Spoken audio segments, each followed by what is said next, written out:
Assalamualaikum warahmatullahi wabarakatuh. Perkenalkan, nama saya Yola Ulrika Sihombing dengan NIM 240101 2012 0008 dari kelompok 3. Saya akan menjelaskan mengenai Smart City Next Level yang menjadi bahan materi proyek Internet of Things kelompok 3. Baik, saya akan menjelaskan mengenai konsep Smart City, manfaat Smart City, penerapan konsep Smart City yang termasuk di dalamnya yaitu mobil terbang, robot makanan, robot kebersihan, sistem pembangkit listrik, dan sistem pengairan.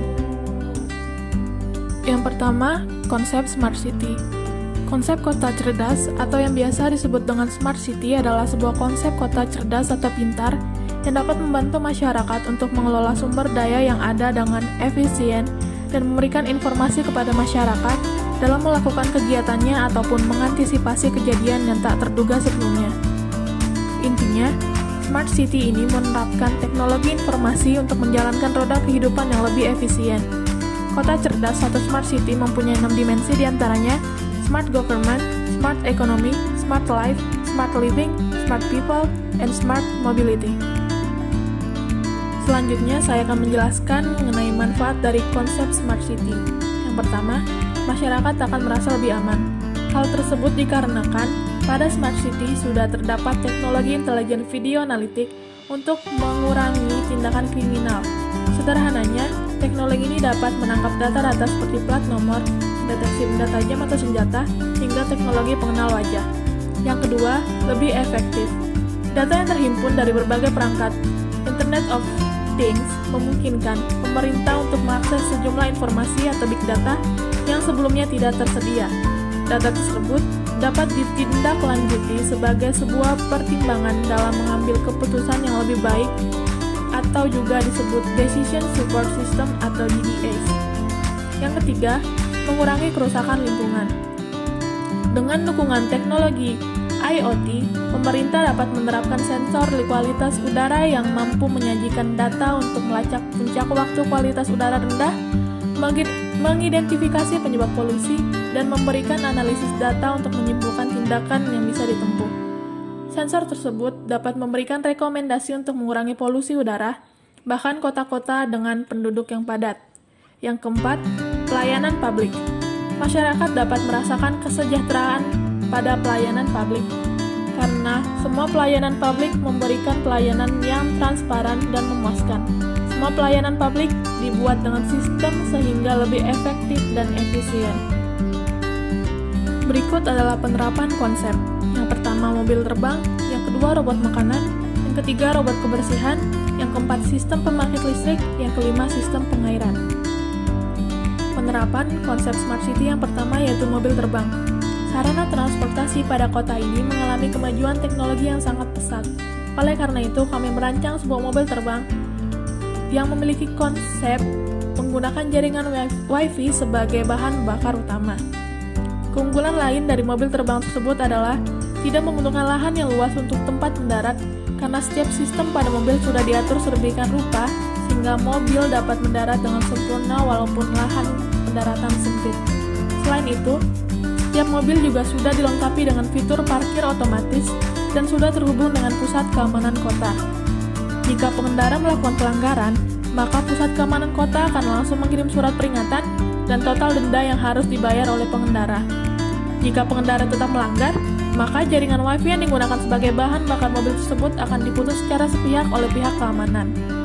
Jam penerbangan mobil ini sudah diatur oleh pihak pusat dan disesuaikan dengan kebutuhan penduduk. Jadi setiap mobil memiliki jam penerbangan masing-masing sehingga tidak ada istilah terlambat di kota ini. Penerapan konsep Smart City yang kedua yaitu robot makanan. Salah satu kebutuhan pokok manusia yaitu pangan atau makanan.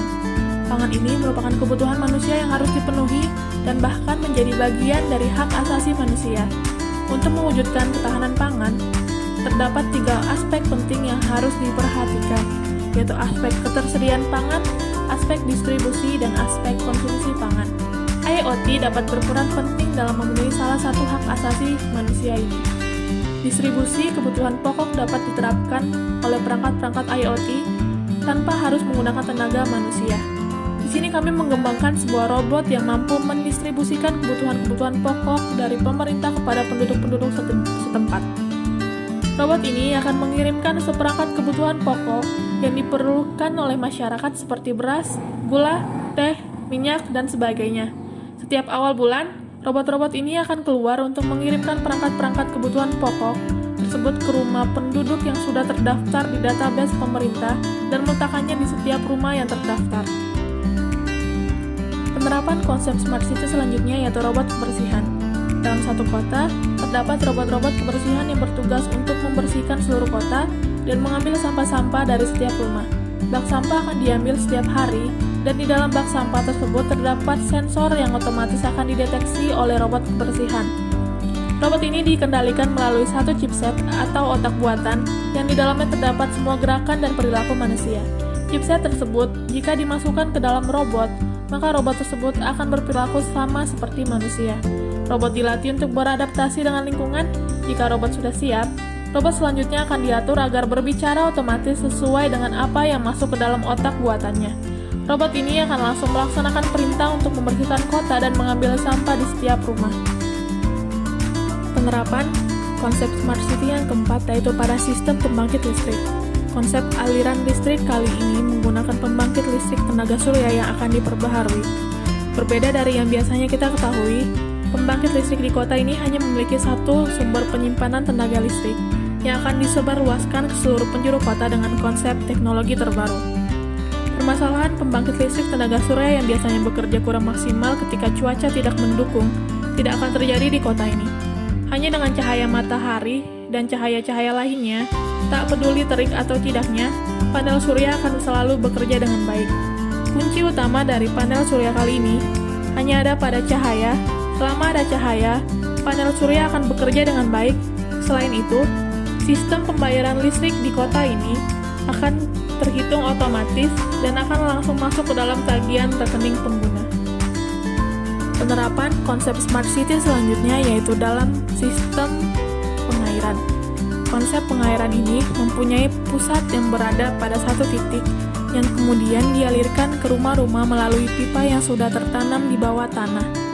Pada pusat pengairan terdapat dua teknik penyerapan air, yaitu melalui tanah dan melalui udara. Mengenai penyerapan melalui udara, sistem pada alat sudah dimodifikasi sedemikian rupa sehingga alat tersebut mampu memisahkan air dengan zat-zat lain yang ada di udara. Selain itu, pH air yang tersalur dari tempat penyimpanan air sampai ke rumah penduduk akan tetap sama sehingga air aman untuk diminum tanpa adanya bau-bau aneh pada air. Sistem pembayaran air juga akan sama seperti pembayaran listrik. Tagihan penggunaan air akan langsung masuk ke dalam tagihan rekening pengguna setiap bulannya. Sekian pemaparan saya mengenai konsep Smart City Next Level dari kelompok 3. Sekian presentasi saya ucapkan terima kasih.